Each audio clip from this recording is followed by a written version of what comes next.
Hello there, my name is Philip, and today I'm going to be answering the question, what is Isekai? Surprisingly, and I didn't know this, it's my favorite kind of storytelling. I'm also going to be giving you my top 10 Isekai, plus there's a little secret surprise that I've got at the end for you guys. You won't believe it. Okay, so if you're into anime like me, you've probably come across this word Isekai before and wondering, well, what does that actually mean? I was actually wondering the same thing. Well, in Japanese, it literally means different world or other world. So basically think of it as someone who's taken from one world, usually this one, and put into another world. So say like a fantasy world. Yay! Now this can happen through like a strange summoning. Sometimes it's not even explained at all. And sometimes it's usually the result of one person dying in our world and reincarnating in the other world. And usually it's by a truck. It's funny actually, the truck has actually become a meme where it's an Isekai transporting service.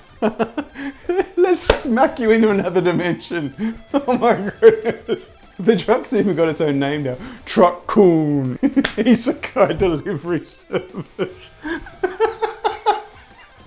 That's funny. How does the guy even keep his license if he keeps smacking into people? This random truck going around Japan just taking people out and sending them to another world. Anyway, that's the genre, that's what Isekai means, transported to another world. So here are my top 10 recommendations for you. And by the way, this top 10 is nothing official, it's just my opinion. Isekais that make me feel happy. Okay, so top 10, let's get going. 10, it's The Eighth Son, Are You Kidding Me? They always have such long titles. So the main character's name is Wendelin von Bernau Burmeister. Wow, even the names are long. So in this one, the main character gets transported into another world. He finds out that he's the 8th son of a poor noble family, which means no inheritance, which means he's got to go out and earn his own cashola.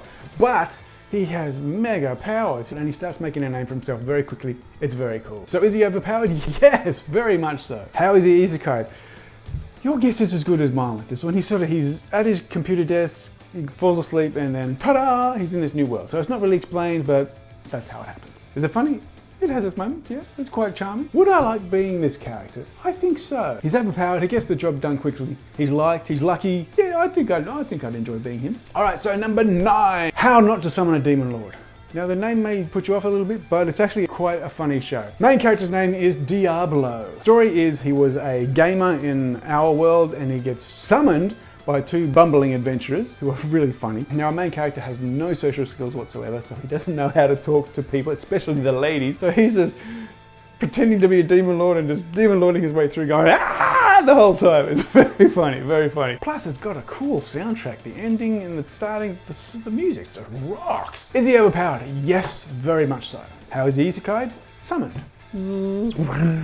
Summoned. Is it funny? So funny. This is one that you laugh out loud. The main character gets himself in and out of so many awkward positions. It's really funny. It's a good laugh, this one. Would I like being the main character?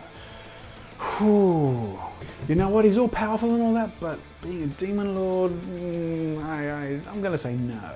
All right, number 8. It's Tsukumachi Moonlit Fantasy. Main character's name is Makoto Misumi, and then this guy actually gets isekai'd by some goddess who finds him completely ugly and doesn't want anything to do with him. So basically discards him. Then one thing after another, ends up fighting a dragon, fighting a spider, but he manages to get through kicking and screaming. Very funny. Overpowered?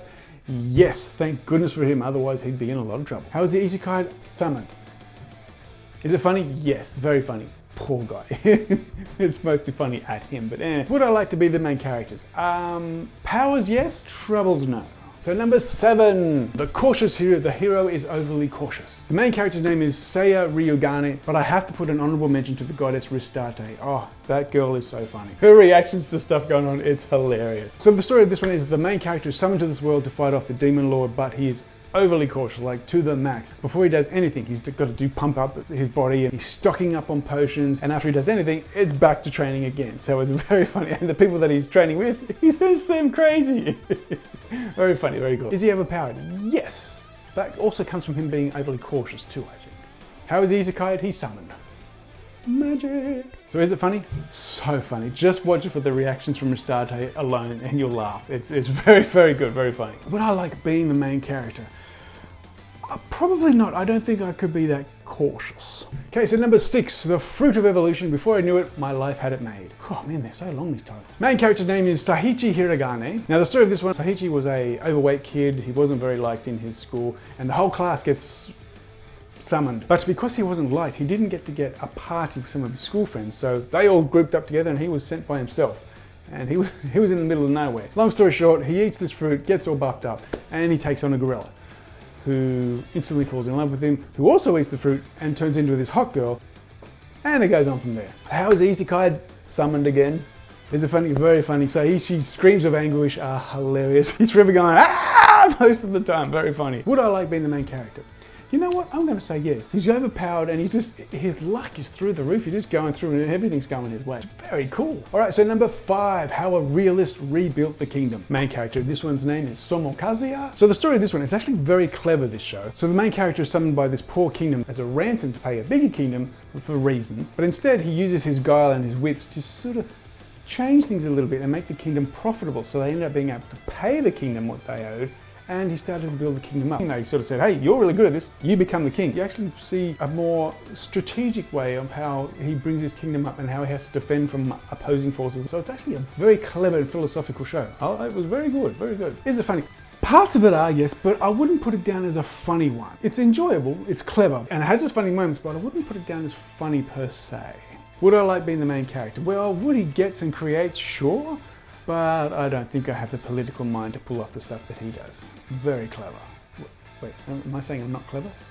I probably would have been ransomed off, to tell the truth. Okay, so number 4, the rising of the shield hero. Main character's name is now Fumi Iwatani. Story. Okay, now this one's pretty harsh. The main guy gets summoned to this world as one of the 4 cardinal heroes. And clearly he's the shield hero. And from the get-go, he is hated.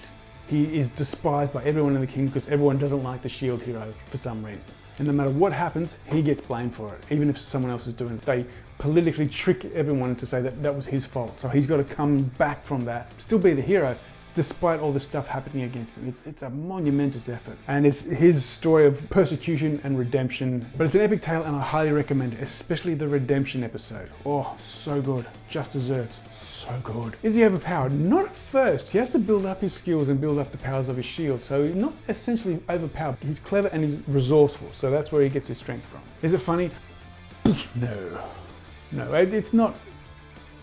Well, it has its moments. I wouldn't put it down as funny. Would I like being the main character? Oh, no, not at all. Number 3, Konosuba. Very funny, this one. Main character's name is Kazuma Sato. So the main character gets isekai'd and he's in this in-between realm where he gets talked to by this goddess who's a real piece of work. He's genuinely a good kid, but he gets a bit fed up to the point where he basically says to hell with it. And he's asked what would he like to take with him to this next world. So he says, I want to take you. And she's like, okay, whatever. Wait, what? And then whoom, there she goes, and then they're in this world. And unfortunately, the goddess is useless. So they go along and meet many other crazy, useless people. Keyword, they're useless. Basically, they're funny, over-the-top, useless characters. You've got a goddess who's basically good at making water tricks. You've got Darkness, who's a masochist knight who basically can't hit anything but loves getting hit. And then you've got Mega Meme, who is this magic user who can only cast one spell. Explosion! Once a day, and when she does, she falls down asleep. Is he overpowered? Not in the least. He has some powers, but they're kind of creepy. So how is he isekai? So not by a truck, by a tractor. So I guess that makes it Truck-kun.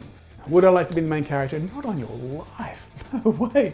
Funny to watch, but I don't want that to happen to me. Okay, so now we're up to number 2, the wise man's grandchild. Main character's name is Shin Wolford. So the story of this one is the main character is isekai'd into another world, where he's found as a baby by the wizard Merlin. No, not the Merlin you're thinking of. And he's basically raised in the countryside with Merlin and learns all these magic powers. Then he comes of age and he goes into the city where he goes to the Grand Magic School, where he is overpowered to the max. And it goes on from there. Is he overpowered? Very much so. How is he isekai'd? Truck-kun strikes again. Is it funny? Yeah, good-natured funny. Would I like being the main character? Overpowered, fun, bit clueless. Yeah, I'd fit right in. All right, now number 1. This is my favorite isekai of all time. This is the show that I watch when I just need to feel better. It just picks me up every time. And it is In Another World with My Smartphone. I know some of you are gonna go, what? But it's my favorite. It just makes my heart feel better. Main character's name is Mochizuki Toya, or Toya for short. So the main character gets isekai'd and he's granted extra powers, agility, stamina, memory, strength, all that sort of stuff. But he's also asked if there's anything he'd like to take with him. And he asked if he can take his smartphone. And God's like, okay. But he can't communicate with anyone from our world, but he gets like the maps, the internet, all that, so he can actually check things up on his smartphone. Very clever. Now in this world there are 7 forms of magic. There's like light, shadow, fire, wind, water, you know, the usual trap. And it's usually very rare for anyone to have more than 3. He has all 7. And the best part is he's just going around helping people. There's no malice behind him. He just sees someone in need and his instinct is to help them. Really cool. So is he overpowered? Ridiculously so. I want those powers. How is the Isekai? Okay, this is actually really funny. The first time he beats God, God's like, I have to apologize to you. I was playing with my lightning bolts and I accidentally dropped one and hit you with one. Hasn't happened in weeks. Hasn't happened in weeks. Meaning that this happens fairly regularly. Oh man. So is it funny? Yes. Mostly from Toya's reactions actually, but yes, it's very funny. Would I like being the main character? Yes. Oh, 1,000 times yes. Apart from having all the powers, I pretty much am this character. The way he reacts, comments and does things, it's basically the same way as me. That must be why I like this show this much. Okay, so that's my top 10 Isekai. Now I mentioned at the start that I was going to have a little secret for you. Now as you may or may not know, I have actually created my own comic book called Anti-Spiral. But did you know? It's actually an Isekai. I didn't even know. Now I don't want to give too much away, but the premise is basically this. Family man William Eastman, or Will Eastman, has the worst day of his life. He's fired, stuck in traffic, and then a portal opens and this giant demon lord comes out and tries to kill him. You know, that old chestnut. Suddenly a strange dwarf and elf appear and they try and save him, and they open up another portal, grab him, and throw him through it. That's how he gets isekai'd. So now he's in the strange new world, he has no idea where he is, no idea how to get home, and there are zombies trying to kill him too. Really bad day. So if you want to find out what happens next, make sure you check out my comic Anti-Spiral. There's a link in the description to find out more about this epic tale. So that's Isekai, anime, Tales in Another World, my favorite. Now if you want to step up your anime skills, make sure you check out this video right here where I show you how to draw an anime head. Or if you want to just sort of focus on the eyes, because anime eyes are very different, make sure you check out this video where I give you the details on how to do just that.